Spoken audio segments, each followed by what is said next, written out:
ఇప్పుడు మీరు చూడబోయే ఈ ప్రాపర్టీ విజయవాడ ఉయ్యూరు ప్రక్కన ఉన్న మంటాడ గ్రామం కింద వస్తుందండి ఇది.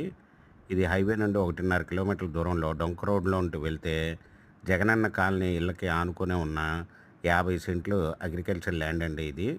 ఇది ఇళ్ళకెళ్ళే దారేనండి దీనికి కూడా. ఈ అగ్రికల్చర్ ల్యాండ్‌కి. ఇది వచ్చి 50 సెంట్లు. 50 సెంట్లు కలిపి మొత్తం ఓనర్ గారు 26,00,000 రూపాయలు చెప్తున్నారండి. Small negotiable. మీకు ఈ ప్రాపర్టీ వివరాలు డిస్క్రిప్షన్‌లో ఇవ్వడమైంది. అది చూసి మీకు నచ్చినట్టయితే స్క్రీన్ మీద ఉన్న ఫోన్ నెంబర్‌కి కాల్ చేయగలరు. మీకు ఈ ప్రాపర్టీ నచ్చినట్టయితే సబ్స్క్రైబ్ చేసుకొని లైక్ చేయండి, షేర్ చేయండి, కామెంట్ చేయండి.